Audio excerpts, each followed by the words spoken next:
Hi my dear friends, my dear masters and my dear God, Srikrishna అమృతానికి స్వాగతం, సుస్వాగతం. మనం ఇప్పుడు 74వ ఎపిసోడ్కి అడుగు పెడుతున్నాము. మరి ఇటువంటి గొప్ప ధ్యాన జ్ఞాన మార్గాన్ని అందించినటువంటి బ్రహ్మర్షి పితామహ పత్రిజీ గారికి, పత్రి మేడం గారికి, సదానందేవి గారికి కృతజ్ఞతలు చెప్పుకుంటూ, భగవద్గీతకు శ్రీకృష్ణ పరమాత్మని కృతజ్ఞతలు చెప్పుకుంటూ అద్భుతమైన శ్లోకంతో మనం మొదలు పెట్టుకుందాం. భగవద్గీత 6వ అధ్యాయము 12వ శ్లోకము. తత్రైకాగ్రం మనః కృత్వా యత చిత్తేంద్రియక్రియః ఉపవిశ్యాసనే యుంజాత్ యోగమాత్మ విశుద్ధయే. శ్రద్ధగా పలకండి. తత్రైకాగ్రం మనః కృత్వా యత చిత్తేంద్రియ క్రియః ఉపవిశ్యాసనే యుంజాత్ యోగమాత్మ విశుద్ధయే. తాత్పర్యం ఏమనగా, ఆ సుఖ ఆసనం మీద కూర్చొని, అంటే సుఖ ఆసనం అంటే కదలకుండా, గత శ్లోకంలో చెప్పుకున్నాం ఎలా కూర్చోవాలి అని. అంటే ఎత్తైన ప్రదేశాలు కాకుండా, లోతట్టైన ప్రదేశాలు కాకుండా, ప్రశాంతంగా కంఫర్ట్గా ఉన్న ప్రదేశంలో ఆసనం కూడా ఎలా ఉండాలా? స్థిర సుఖ ఆసనంగా ఉండాలి అని. ఆ సుఖాసనం మీద కూర్చొని ఇంద్రియాలను, మనసును, ఇంద్రియాలు 10, మనసు 11, అంతరేంద్రియం అంటారు. మరి స్వాధీనం చేసుకొని అంతర్కరణ శుద్ధి కోసము, అంతర్కరణ శుద్ధి అంటే పరిషడ్వర్గాలను, లోపలుండే కామ క్రోధ లోభ మోహ మధమాచర్యాలు. మరి అంతేకాకుండా ఇంకేం చెప్పుకోవచ్చు? అంతర్కరణ శుద్ధి అంటే ఈర్ష్య, ద్వేషం, కుళ్ళు, కుతంత్రాలు, పగలు, ప్రతీకారాలతో రగిలిపోతూ ఉంటారు. దానిని కూడా మరి అంతర్కరణ శుద్ధిలో మరి అంతరంలో ఉండేటివన్నీ బయటికి తీయగా మాట్లాడుతూ ఉంటారు. కానీ పగ, ప్రతీకారాలు, ఈర్ష్య, ద్వేషాలు, కోపాలు, తాపాలు ఉంటాయి కదా. మరి అవన్నీ వెళ్ళాలి అంటే ధ్యానం చేసినప్పుడు అంతర్కరణ శుద్ధి ఏర్పడుతుంది. ఈర్ష్య ఉండదు, ద్వేషం ఉండదు, పగ, ప్రతీకారాలు ఉండడు. ఈ మానవుడు మాధవుడిగా విరాజిల్లుతాడు. ఎంత గొప్ప మార్పో చెందుతుంది. రాక్షసులు లాంటి వాడు కూడా మానవుడిగా అవుతాడు. మానవుడు మాధవుడిగా అవుతాడు. చూద్దాం మై డియర్ ఫ్రెండ్స్. ఓకే, మనసును స్వాధీనం చేసుకుని అంతర్కరణ శుద్ధి కోసం ఏకాగ్రతో ఎలా ఉండాలి? ఏకాగ్రతతో చేయాలి. ఎంత ఏకాగ్రత ఉంటే అంత గొప్ప ఫలితం ఉంటుంది. చూడండి, మనము ఒక ఇల్లు కట్టేటప్పుడు మనకి ఎంత ఇంట్రెస్ట్ పెడతాం, ఎంత శ్రద్ధ పెడతాం. మరి ఈ అన్ని విధాలుగా అన్ని అనుకూలాలు చూసుకుంటాం, అవునా? మనకి ఏదైనా ఇష్టమైన చోటికి వెళ్ళాలనుకుంటే మనకు లగేజ్ ప్యాకింగ్ ఎంత ఏకాగ్రతతో చేస్తాము. అన్ని వస్తువులు ఉన్నాయా లేదా, అక్కడ ఏ ప్రదేశాలు చూడాలి, అన్ని రకాల ఏకాగ్రతతో మనం మన పని చేస్తాం. ఓ గుడికి పోతే ఎంత ప్రశాంతంగా పోతామో, మరి ధ్యానం చేసేటప్పుడు కూడా మనం ఎలా ఉండాలంటే అంతర్కరణ శుద్ధి కోసము ఏకాగ్రతతో ధ్యాన యోగ సాధన చెయ్యాలి. ధ్యానం ఎలా చేయాలి? అదొక యోగత్వం. యోగం అంటే సమస్థితి, సమభావన కలిగి ఉండడం. ధ్యానం చేస్తేనే ఆ సమస్థితి, సమభావన అవబడతాయి. అంటే మన లోపల ఈ దుర్మార్గమైన ఆలోచనలు, దుష్టమైన ఆలోచనలు, కుళ్ళు కుతంత్రాలన్నీ వాషౌట్ అయిపోయి మన మనసు ప్రశాంతమైన స్థితికి చేరుకుంటుంది. ధ్యాన యోగ సాధన ద్వారానే ఈ మానవుడు మాధవుడు అవ్వగలుగుతాడు, ముక్త పదం పొందగలుగుతాడు అని ఇక్కడ మనం తెలుసుకోవాలి. చూడండి, ఆసనం ఎలా ఉండాలి? చక్కగా మనకి శ్రీకృష్ణ పరమాత్మ చెబుతున్నారు. ఇంకొకసారి శ్రద్ధగా ఆలకించండి. ఆ సుఖాసనం మీద కూర్చొని కంఫర్ట్ అయినటువంటి ప్రదేశంలో, సోఫాలో కూర్చుంటావో, చైర్లో కూర్చుంటావో, కింద కూర్చుంటావో, సుఖంగా ఉండే ఆసనంలో కూర్చొని ఇంద్రియాలను, మనసును స్వాధీనం చేసుకొని కళ్ళు 2 మూసేసేసుకోవాలి, నోరు మూసేయాలి, కర్మేంద్రియాలను, జ్ఞానేంద్రియాలను అన్నింటినీ షట్ డౌన్ చేసేసేయాలి. హాయిగా కూర్చోవాలి. కూర్చొని మన మనసుని కూడా మనము శ్వాస మీద ధ్యాస పెడితే మన మనసు కూడా మన కంట్రోల్లోకి వస్తుంది. జ్ఞానేంద్రియాలు, కర్మేంద్రియాలు, అంతరేంద్రియం ఈ 11 మన ఆధీనంలోకి వస్తాయి. చేసుకునే అంతర్కరణ శుద్ధి కోసం ఏకాగ్రతతో ధ్యాన యోగ సాధన చేయాలి. ఏకాగ్రత అంటే శ్రద్ధ ఉండాలి, ఇష్టం ఉండాలి, తపన ఉండాలి, నమ్మకం ఉండాలి, విశ్వాసం ఉండాలి. అప్పుడే మనకి ఏకాగ్రతతో వస్తుంది. అవునా కాదా? చెయ్యొచ్చా చెయ్యకూడదా, మనం చెయ్యకూడదేమో, ఇది మన కోసం కాదేమో అన్న పిచ్చి పిచ్చి నమ్మకాలు. అలా ఉండే పాటైతే గురువు మన వరకు తీసుకురాడు.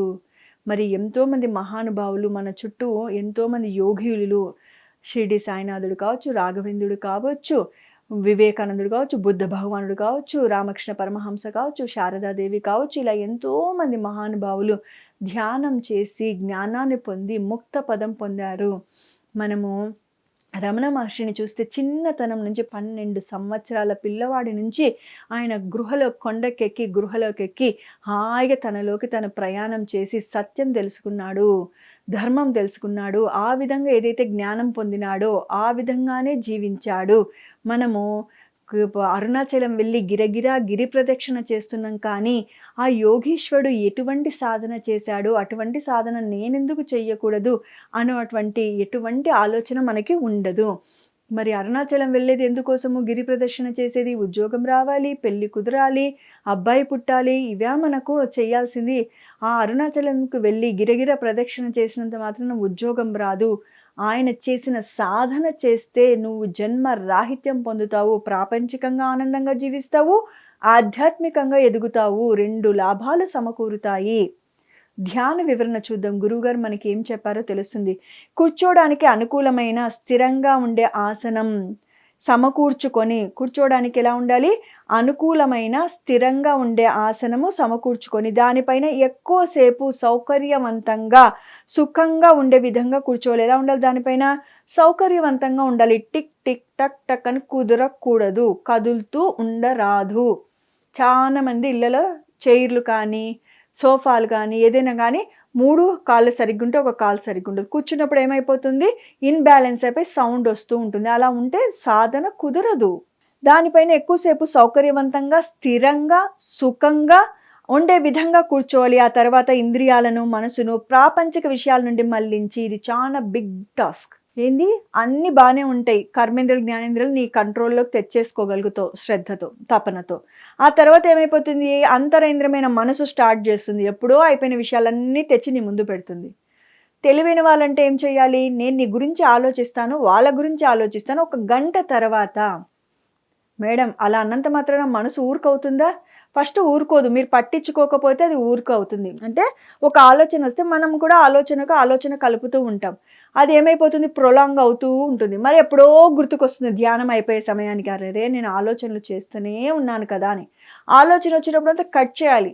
ఆలోచనకు పోని జ్ఞానానికి సంబంధించిన విషయమైనా ఆలోచనకు ఇచ్చామనుకోండి, ఆత్మజ్ఞానాన్ని, చచ్చినట్టు ఊరికే కూర్చుంటుంది.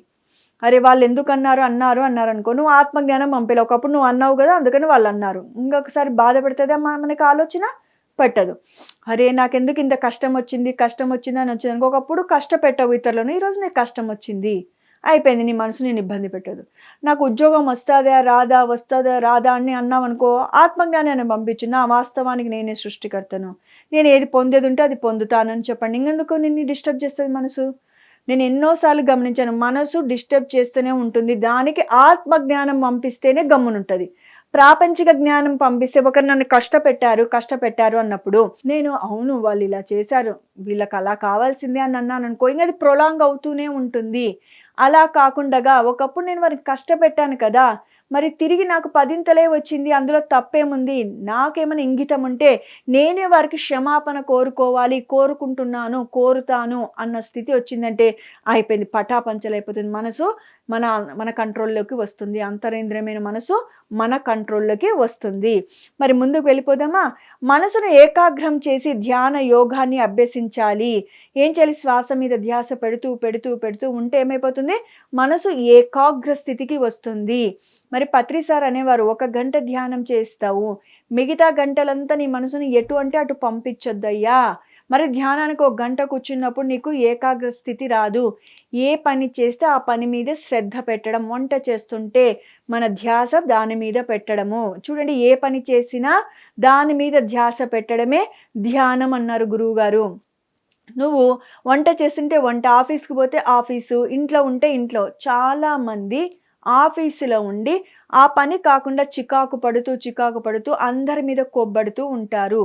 అక్కడ పని చెడింది. ఇంటికి వస్తారు, పిల్లల్ని పట్టించుకోరు, భార్య ఏమన్నా ఇంటి విషయాలు చెప్పినా చికాకు పడుతారు. ఆఫీస్లో పని సరిగ్గా అనుకున్న విధంగా అయిపోలేదని. అలా ఆఫీస్లో సరిగ్గా లేరు, ఇంట్లో సరిగ్గా లేరు. ఆత్మజ్ఞాని అనేవాడు ఎలా ఉంటాడంటే, ఎప్పుడైతే కాళ్ళకు చెప్పులు తొడిగాడో ఇంటి విషయాలు ఇంటి గుమ్మం దగ్గరనే వదిలేస్తాడు. ఆఫీస్‌లో తన మనస, వాచ, కర్మన తన పని మీదే తాను ఫోకస్ చేస్తాడు. దానినే మనం ఏ పని చేసి దాని మీద ధ్యాస పెట్టడం, అదే ధ్యానము అని చెప్పేవారు గురువుగారు. మరి ధ్యానం అంటే కూర్చొని కళ్ళు మూసుకొని శ్వాస మీద ధ్యాస పెడితేనే కాదు ధ్యానము. ఏ పని చేస్తుంటే ఆ పని మీదే నీ ధ్యాస పెడితే ధ్యానంతో సమానము. మనం ఆఫీస్‌లో ఉంటూ ఇంట్లో వాళ్ళ గురించి, వీళ్ళ గురించి, స్నేహితుల గురించి, ఎక్కడనో జరిగిన రాజకీయాల గురించి మాట్లాడుతూ ఉంటే అది సరి అయిన విషయం కాదు. మరి ఎప్పుడైతే ఆఫీస్ ముగించుకొని ఇంటికి దగ్గరికొచ్చి నీ గుమ్మం దగ్గర చెప్పులు వదిలేసావో ఆఫీస్ విషయాలు గుమ్మం బయటే వదిలేసి నీ భార్య చెప్పినది శ్రద్ధగా వింటావు, నీ పిల్లల్ని సరి చేసుకుంటావు, నీ పిల్లలు తండ్రికి ఏమో చెప్పుకోవాలా అని వస్తే వారి మాటలను శ్రద్ధగా ఆలకిస్తావు. అప్పుడు వారి బాధల్ని, కష్టాలని, అవసరాలని లేకపోతే వారి జీవితంలో ఏదైనా నిర్ణయం తీసుకోవాల్సి వస్తే అది వాళ్ళ యొక్క వయసు అనుభవం లేక తికమక పడుతూ ఉంటే నీతో తండ్రిగా చెప్పుకున్నప్పుడు నువ్వేం చేస్తావు? చక్కగా వారికి సలహానిస్తావు. అప్పుడేమైపోతుంది? వారి జీవితం కూడా సుఖమయం అవుతుంది, శుభమయం అవుతుంది, ఆనందమయము అవుతుంది. మరి ధ్యానం అంటే శ్వాస మీద ధ్యాస పెట్టి చేయడమే కాదు, ఏ పని చేసినా దాని మీద ధ్యాస పెట్టడము కూడా ధ్యానమే అవుతుంది. ఇలాంటి విషయాలు ఎవరు చెప్తారు చెప్పండి? ఎంత అనుభవం ఉంటే విషయాలు చెప్తాం. మనం ధ్యానం అంటే గమ్మున ఒక చోట కూర్చొని చేస్తేనే అనుకుంటాం. అలా కాదు. చదువుతున్నాం అనుకో పుస్తకం, నీ ధ్యాస నీ పుస్తకం మీదే ఉండాలి. విద్యార్థి అయితే టీచర్ చెప్పే పాఠాల మీదనే శ్రద్ధ ఉండాలి. ఉద్యోగం చేస్తే నీ పని మీదే ధ్యాస ఉండాలి. అప్పుడు బాగా రాణించగలుగుతావు, మంచి పేరు ప్రతిష్టలు రాయగలుగుతావు, ధర్మంలో జీవించిన వాళ్ళము అవుతాము.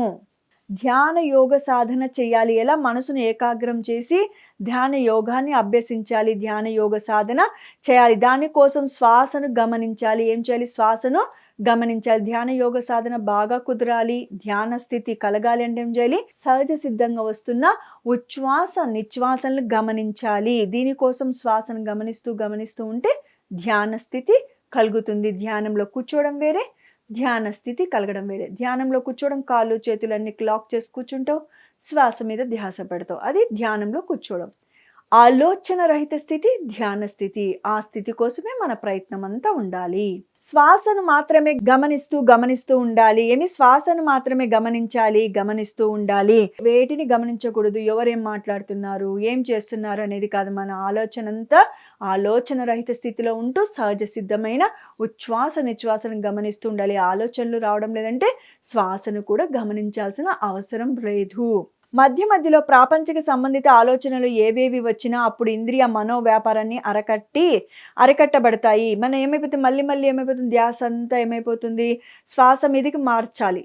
ఏమైనా ఆలోచనలు వస్తే మరి సహజ సిద్ధమైన ఉచ్ఛ్వాస నిశ్వాసల్ని గమనిస్తూ ఉండాలి. అప్పుడు ఏమైపోతుంది? ఆలోచనలు ఆటోమేటిక్గా కట్ అయిపోతాయి. ఓకేనా? మరి సహజంగానే ఆలోచన రహిత స్థితికి చేరుతాము. అప్పుడు ఏమైపోతుంది? సహజ సిద్ధంగానే ఆలోచన రహిత స్థితికి చేరుకుంటాము. మరి ధ్యాన స్థితికి చేరుతాము. అలా ఆలోచన రహిత స్థితిని ఏమంటారు? ధ్యాన స్థితి. ఆలోచన రహిత స్థితి ధ్యాన స్థితి. ధ్యానంలో కూర్చోవడం వేరే, ధ్యాన స్థితి కలగడం వేరే. మరి ధ్యాన స్థితి అంటే సహజంగానే ఆలోచన రహిత స్థితికి తీసుకురావడం. బలవంతంగా ఆలోచనలని కట్ చేయడం కాదు. శ్వాస మీద ధ్యాస పెట్టి శ్వాసను గమనిస్తూ ఉంటేనే న్యాచురల్గా ఏమైపోతుంది? ఆలోచన రహిత స్థితి. న్యాచురల్ అంటే సహజ సిద్ధంగా అని అర్థం. ఓకే, అప్పుడు అంతర్కరణ శుద్ధి జరుగుతుంది. అలా సాధన చేయగా ధ్యాన స్థితిలో ఏం జరుగుతుంది? అంతర్కరణ శుద్ధి జరుగుతుంది. అంతర్కరణ శుద్ధి అంటే ఇప్పుడే చెప్పుకున్నాం కదా, ఈర్ష్య ద్వేషాలు లేకుండా, పగలు ప్రతీకాలు లేకుండా.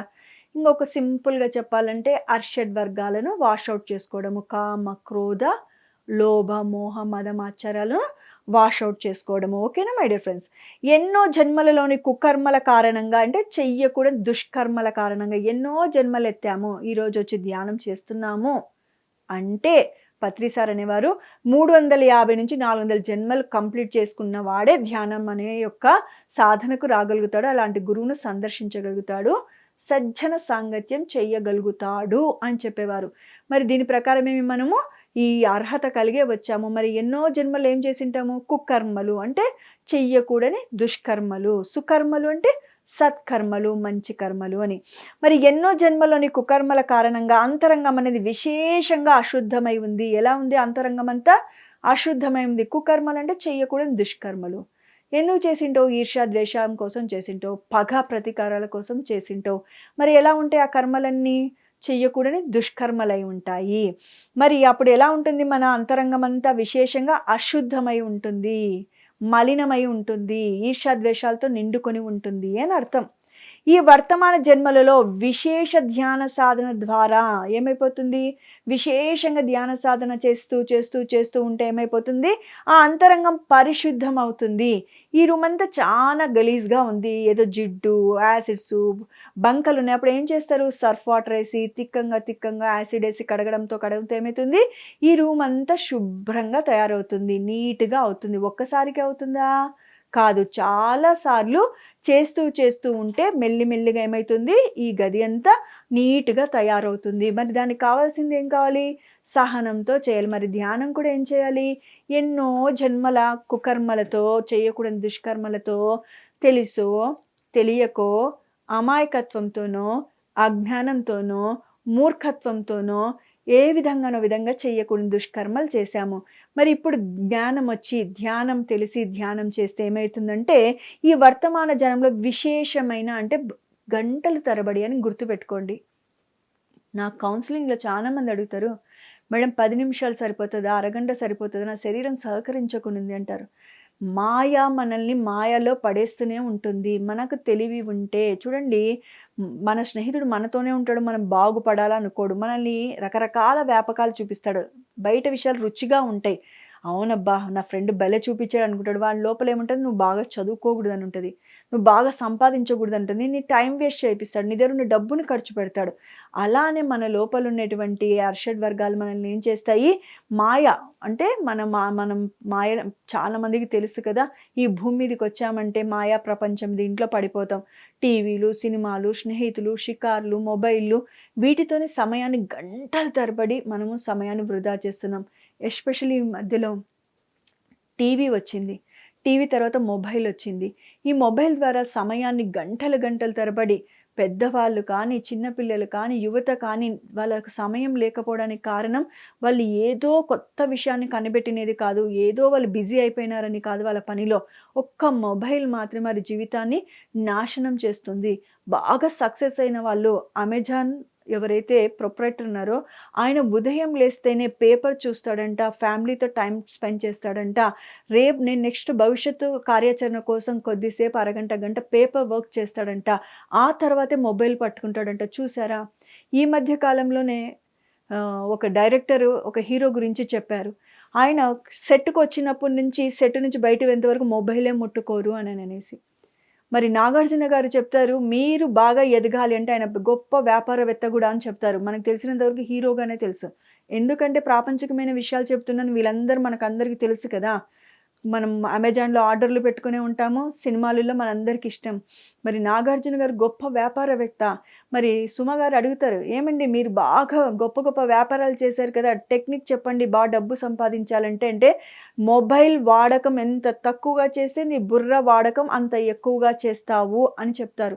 మరి మనం ఏం చేస్తున్నాము? సమయాన్ని వృధా చేసి ధ్యానానికి సమయం లేదు అంటున్నాం. ఎప్పుడైతే నువ్వు ధ్యానం చేస్తావో నీ బుర్రలో ఉన్నటువంటి చెత్త చెదారం అంతా పక్కకెళ్ళిపోతుంది. పక్క వారి మీద ఫిర్యాదులు ఉండవు. నీ పనిని శ్రద్ధగా చేస్తావు. ప్రాపంచికంగా నీ ఉద్యోగాన్ని, నీ వ్యాపారాన్ని శ్రద్ధగా చేస్తే ఎంతో ఎదుగుదలను చూస్తావు. చూసారా ధ్యానం వల్ల ఆధ్యాత్మికంగా ఎదగడమే కాదు, ఎన్నో జన్మల కుకర్మలను పోగొట్టుకోవడమే కాదు, స జ ప్రస్తుత జన్మ కూడా ఆనందంగా, హాయిగా, వైభోగవంతంగా జీవించగలుగుతాము. నెక్స్ట్ ఈ వర్తమాన జన్మలో విశేష ధ్యాన సాధన అంటే విశేషంగా అంటే చేసినంత సేపైనా, గంట చేసినా ఏ స్థితిలో ఉంటున్నానో, ఆలోచనలతో ఉంటున్నానా, ఆలోచన రహిత స్థితిలో ఉంటున్నానా నాకు గమనించుకోవాలి. అది మెయిన్ ఇంపార్టెంట్. ఎన్ని గంటలు చేసినా ఆలోచనలతోనే చేసినా వృధానే. అరగంట, పావుగంట చేసినా వేస్టే. ఇది గుర్తుపెట్టుకోండి. క్వాలిటీ ఉండాలి. క్వాంటిటీ ఎంతుందని కాదు. Quality important. ఆలోచన రహిత స్థితి క్వాలిటీ. గంటల తరబడి చెయ్యి. కానీ దాంట్లో కూడా క్వాలిటీ మెయింటైన్ చెయ్యి. త్వరితగతిన అద్భుతమైన ఫలితాలను పొందుతావు. ఆ అంతరంగం పరిశుద్ధం అయ్యేది. దీనిని ధ్యాన యోగ సాధన అంటాం. ఏమైతుంది వర్తమాన జన్మలో విశేష ధ్యాన సాధన ద్వారానే మరి మన అంతరంగం ఏమైతుంది పరిశుద్ధం అవుతుంది. ఈర్ష్య, ద్వేషాలు లేవు, కుళ్ళు కుతంత్రాలు లేవు, పగ ప్రతీకారాలు లేవు. ఎలా ఉంటాం? ప్రశాంతంగా ఉంటాం, ఆరోగ్యంగా ఉంటాం, ఆనందంగా ఉంటాం. ఆరోగ్యంగా ఉంటే మన సంపద ఎంత ఉందో అంతా ఉంటుంది. బాగా గుర్తుపెట్టుకోండి. హెల్త్ ఈజ్ వెల్త్ అన్నారు. ఏదో గొప్పగా సంపాదించాల్సిన అవసరం లేదు. ఆరోగ్యాన్ని కాపాడుకుంటే మనశ్శాంతి ఉంటుంది. అన్నిటిని హాయిగా ఎంజాయ్ చేయొచ్చు. మన సంపద కూడా బాగుంటుంది. మరి మనసు ప్రశాంతంగా ఉండాలంటే ధ్యానం శరణం గచ్చామి. There is no doubt. ఎన్నో ఎక్స్పెరిమెంట్లు చేసే చెబుతున్నాను. నేను ఇక్కడికి ఏదో గొప్ప ధ్యానం చేసి రాలేదు. అనుమానాలతోనే వచ్చాను. ఎంతో రీసెర్చ్ చేశాను. 10, 12 సంవత్సరాలుగా మహా అద్భుతం అని తెలిసి నేను తెలుసుకొని ఆనందంగా జీవిస్తూ ఉన్నప్పుడు నా గురువు నాకు చెప్పాడు, భగవద్గీత నీ పేరు గీత, నీ నోట భగవద్గీత పలకాలి అంటే గురువు మాట తప్పకూడదని గురువు కోరిక మేరకే ప్రభాకర్ గుప్తా నా సీనియర్ పిరమిడ్ మాస్టర్ నాకు జ్ఞానాన్ని ప్రబోధించింది. ఆ మహానుభావుడి కోసమే భగవద్గీత చదివాను. ఎన్నో అనుమానాలు కలిగాయి. పెసల్లత మేడం గారి యొక్క ఆధ్వర్యంలో అన్ని అనుమానాలను నివృత్తి చేసుకుంటూ వచ్చాను. ఇప్పుడు కూడా ఈరోజు కూడా అనుమానం వస్తే మేడం గారికి కాల్ చేసి నివృత్తి చేసుకుని నేను మీ ముందుకు వస్తాను. చాలా వర్క్ జరుగుతుంది నాకు కూడా. ఇది మీ ముందుకు డైరెక్ట్ కెమెరా ముందుకు రాను. నేను వచ్చే ముందు కర్నూలులో ప్రిపేర్ అవుతాను. ఎక్కడెక్కడ ఏమేమి చెప్పాలి అని. అట్ ది సేమ్ టైం నేను ఇక్కడికి వచ్చే ముందు ప్రిపేర్ అవుతాను. మరి ఈ శ్లోకం చెప్పే 5 నిమిషాల ముందు కూడా ఇంకొకసారి అలా నేను అవుట్లుక్ చూసుకుంటాను. అది శ్రద్ధ పెట్టడం. మనకి గురువులు మనకి నేర్పించినది. నోరుంది కదా అని ఇష్టం వచ్చినట్లు మాట్లాడడానికి లేదు. మరి తిరిగి నేను అనుభవించాల్సి ఉంటుంది. సత్యాన్ని సత్యపరకరంగా చెప్పడానికి కనీసం విశ్వ ప్రయత్నం చేయాలి. తప్పొప్పులు దొరలడం సహజం. కానీ మన వరకు మనము ప్రయత్నం చేయాలి. మరి 2, 3 చిన్ని కథలు చెప్పుకుందాము. మరి చూద్దాం మాస్టర్స్. మరి రకరకాల ధ్యానాలు ఉన్నాయి. ఏ ధ్యానము కరెక్ట్ అయినది సరి అయినదంటే ఆనాపానసతిని మించిన ధ్యానము ఇంకొకటి ఏదీ లేదు. అన్ని ప్రయోగాలు చేసి పత్రిజీ సారు ఎన్నో సంస్థలు తిరిగాడు, ఎన్నో ధ్యానాలు చేశాడు. అన్నీ చేసి ఏది అబ్బా పర్ఫెక్ట్ అయినది అంటే మనకి ఇందు తెచ్చిపెట్టాడు. సార్ చెప్పేవారు, అన్ని సంస్థలు తిరిగాను, ఎక్కడ సరి అయినవో తీసుకున్నాను, ఏవి సరికానివో మన సంస్థలో పెట్టకుండా వచ్చాను. అలాని పిఎస్ఎస్ఎం మూమెంట్ సూపరా ఎక్స్ట్రాడినరీనా అంటే ఎక్కడైనా లోపాలుంటే మనలో కూడా లోపాలు ఉంటాయి అని కూడా చెప్పేవారు. అంత గొప్ప వ్యక్తి బ్రహ్మర్షి పితామహ పత్రిజీ. మరి చూడండి, చాలామంది ధ్యానం కుదరడం లేదు అన్న వాళ్ళకు కూర్చుంటున్నాము, ఆలోచనలు వస్తూనే ఉంటున్నాయి మేడం అని చెప్తూ ఉంటారు. కాన్సెప్ట్ చదివి లేదా ఒక కాన్సెప్ట్ విని ధ్యానం చేయండి. అద్భుతంగా ధ్యానం కుదురుతుంది. కాన్సెప్ట్ చదివితే కుదురుతుందా? లేకపోతే కుదరదా? అంటే మన మనసు, ఇంద్రియాలు రకరకాల వ్యాపకాలు చేస్తూ ఉంటుంది. గత 20 నెలలు అంటే 24 గంటలు కదా! 24 గంటల్లో 20 గంటలు నీ మనసుని, నీ ఇంద్రియాలను ఎట్లంటే అట్లా తిప్పి ధ్యానం చేద్దాము కూర్చో అంటే నీ ఇంద్రియాలు నీకు సహకరించవు, నీ అంతరేంద్రియం నీకు సహకరించదు. అందుకోసమని మనకి తటవర్తి రాజలక్ష్మి మేడం గారు ఒకసారి క్లాస్‌తో చెప్తూ ఇలా మనకి సెలవు ఇవ్వడం జరిగింది. చాలా అద్భుతం. నేను కూడా చాలా సార్లు ట్రై చేశాను. నాకు ఒక అలవాటు ఉంది. ఏ మాస్టర్ ఏది చెప్పినా ఒకసారి నేను ప్రయోగం చేస్తాను. మహా అద్భుతంగా కుదిరేది. ఎంత ధ్యానం చేసేటోళ్ళకైనా ఒకసారి ధ్యానం కుదరదు. నేనేం చేసేటప్పుడు ఒక కాన్సెప్ట్ చదువుతాను.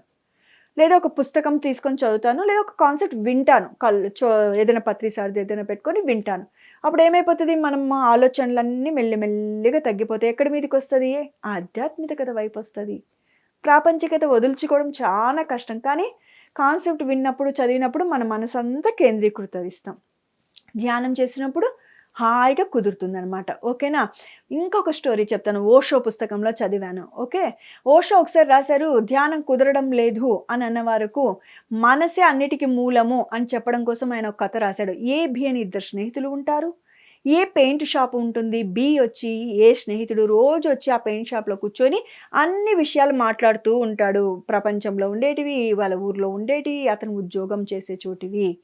ఏ ధ్యానం చేస్తూ జ్ఞానాన్ని పొందుతూ వేరే వాళ్ళ విషయాలు మనకెందుకు, నేను మంచి మంచి పుస్తకాల గురించి చెబుతాను అన్నా వినడు. సైలెంట్గా ఉండు, మనకెందుకు అబ్బా వారి గురించి అంటే వినడుగా. ఏక అర్థమైపోయింది, వీడు వినడు. మరి బి వచ్చినప్పుడంతా ఏం చేశాడు? ఆయన మాటలు ఏం వినకుండగా ఊహు అనకుండా తన పని తను చేయడం మొదలుపెట్టాడు. ఎన్ని పెయింట్లు అయిపోయినాయి, ఏ పెయింట్ తెప్పించుకోవాలి, ఎవరికి డబ్బులు ఇవ్వాలి, ఎవరి దగ్గర నుంచి డబ్బు రావాలని లెక్కలు చేసుకుంటూ ఉన్నాడు. కానీ తను ఎన్ని చెప్పినా అనడు, ఊహు అనడు, అట్లనా అనడు, తల ఊపడు. చికాకు వచ్చింది బీకి. 2 రోజులు చూసాడు, మూడో రోజు చూసాడు, నాలుగో రోజు బాగా స్పైసీగా అంటే మసాలాతో, మసాలా అంటే లేనిపోనివన్నీ కల్పించుకొని వచ్చి చెప్పాడు. మీ షాప్ పక్కన పెద్ద పెయింట్ షాప్ వస్తుంది అంటే, అట్లనా అంటాడేమో అని అనుకున్నాడు. అయినా తన పని తాను చేసుకుంటూ పోయాడు. ఎందుకు? నా వాస్తవానికి నేనే సృష్టికర్తను. ఎప్పుడు ఎవరు ఏ విధంగా వస్తారు. నా చేతుల్లో అంటూ ఏదీ లేదు. నేను లిఖించుకొనొచ్చాను అన్నంత జ్ఞానం ఉంది కాబట్టి తను ఏ దానికి ఆశ్చర్యపోలేదు. చెలించలేదు. ఆయనకు అనిపించింది వీణకు చెప్పినా ఒకటే, గోడకు చెప్పినా ఒకటే అని తను అక్కడి నుంచి రావడం మానేశాడు. మరి దీనివల్ల మనకేం అర్థమవుతుంది మేడం అంటే, ఏ వచ్చి మనము, బి వచ్చి మన మనసు. మన మనసు ఏవేవో తెచ్చి మన ముందు పెడుతుంది. మనమేం చేయాలి? ఏలాగా కదలకూడదు, మెదలకూడదు. మేడం గారు, ఏ కంటే పని ఉంది, పెయింట్ షాప్ ఉంది. మనకేం పని ఉంది? మనకు కూడా పని ఉంది. పత్రి గారు ఒక పని పెట్టారు. శ్వాసని గమనించడం. వచ్చే గాలిని, పోయే గాలిని గమనిస్తూ ఉంటే మనసు ఎంతసేపు వదులుతుంది? ఎంతసేపు బయటికి పిలిచిపోతుంది? నువ్వు కదలకపోతే, దాని మీద ధ్యాస పెట్టకపోతే. అది ఓషో పుస్తకంలో ఉంది. పరిపూర్ణానంద స్వామి చెప్పిన విషయము 24 గంటల్లో 1 గంట ధ్యానం చేసి 23 గంటలు ప్రపంచం వైపు తిప్పొద్దు. 23 గంటలు కూడా నీ మనసుని ఎప్పటికప్పుడు చెక్ చెయ్యి. 10 గంటలు పడుకో, 8 గంటలు నిద్రపోయింటావు. అప్పుడు నీ మనసును చెక్ చేయలేవు. మిగతా 14 గంటలు ఎప్పుడు చెక్ చేస్తూ ఉండు నీ మనసును. ఏ స్థితిలో ఉన్నావు గమనించండి. భలే ఉంటుంది. నేను 2 ఇయర్స్ ఎక్సర్సైజ్ చేసినాను. వాకింగ్ చేసినా, ఇంట్లో పని చేస్తున్నా, బట్టలు ఐరన్ చేస్తున్నా, ఏ పని చేస్తున్నా ఏ స్థితిలో ఉన్నావు అని గమనిస్తుంటి. భయంతో ఉందా? బాధతో ఉందా? అనుమానంతో ఉందా? అవమానంతో ఉందా? అప్పుడు ఆత్మజ్ఞానాన్ని పంపించండి. మరి ధ్యానంలో ఉన్నప్పుడు ఎలా ఉంటుందో మనసును ఆ స్థితికి తీసుకురండి పని చేస్తున్నా కూడా. మీరు ఎంత గొప్పగా ఎదిగిపోతారమంటే మాస్టర్స్, అద్భుతమైన స్థితికి ఎదిగిపోతాము. అందుకని పత్రిజీ సార్ చెప్పినది, ఏ పని చేసినా ఆ పని మీదే ధ్యాస అంటే పరిపూర్ణానంద స్వామి చెప్పిన, పత్రిజీ సార్ చెప్పిన దాని యొక్క అంతరార్థము అదే అనమాట. ఎన్ని మనకి టెక్నిక్స్ చెప్తారు చూడండి. ఓషో ఏం చెప్పా, పరిపూర్ణానంద స్వామి ఏం చెప్పా, పత్రిజీ సార్ ఏం చెప్పా, మరి రాజలక్ష్మి మేడం ఏం చెప్పా, మరి ఇంతమంది పుస్తకాలు చదవాలి, కాన్సెప్ట్లు వినాలి, గురు సాంగత్యం చేయాలి. అప్పుడు మన యొక్క సాధన పరిపక్వ స్థితికి చేరుకుంటుంది. భగవద్గీత చదవాలి, అర్థం చేసుకోవాలి, ఆచరించాలి. మరి ఇవన్నీ మీకు జరగాలి అంటే మరి ముందొచ్చే ఎపిసోడ్లను కూడా శ్రద్ధగా ఆలకించండి. భగవద్గీత చదవండి. శ్రీకృష్ణామృతం పిఎంసి ఛానల్లో వస్తుంది. పేపర్ పెన్ను పెట్టుకోండి, రాసుకోండి. మీ డౌట్స్ ఉన్న కామెంట్స్ రూపంలో పెట్టండి. నేను అప్పుడప్పుడు చెక్ చేస్తున్నాను, ఏమన్నా ఎవరైనా పెడితే నేను ఆన్సర్ చేద్దామని. కొంతమంది పెడుతూ ఉన్నారు. నేను కింద టైప్ చేసేసి వాళ్ళకి ఆన్సర్ చేస్తున్నాను. మీకు తెలిసినటువంటి సీనియర్ మాస్టర్స్తో డిస్కషన్ చేయండి, సాధన చేయండి, సమయాన్ని వృధా చేయొద్దండి. జన్మ ధన్యం చేసుకుందాం. మరి వచ్చే జన్మల్లో ఇలాంటి గురువు దొరుకుతాడో దొరకదో తెలియదు, ఇలాంటి సమూహం దొరకదో తెలియదు. అందుకని దీపం ఉండంగానే ఇల్లు చక్క పెట్టుకోవాలి. పిఎంసి ఛానల్ని వీక్షించారంటే మనము ఇల్లు దీపం ఉండగానే ఇల్లు చక్క పెట్టుకున్న వాళ్ళం అవుతాం. ఎందుకంటే ఎంతోమంది మాస్టర్స్ జ్ఞానం ఉంది. ఎస్పెషల్లీ బ్రహ్మర్షి పితామహ పత్రిజీ కాన్సెప్ట్స్ బోల్డ్ అన్నీ ఉన్నాయి. ధ్యానం చేయండి, జ్ఞానాన్ని పొందండి, మీ జీవితాన్ని పండించుకోండి. ఓకే, మరి ఇటువంటి అవకాశం ఇచ్చినటువంటి పిఎంసి ఛానల్ గారికి, అట్ ది సేమ్ టైం బ్రహ్మర్షి పితామహ పత్రిజీ గారికి కృతజ్ఞతలు చెప్పుకుంటున్నాను. Okay my dear friends, my dear masters and my dear God's. ఇక సెలవు. ఇంకొక అద్భుతమైన శ్లోకంతో మీ ముందుంటాను. అంతవరకు సెలవు.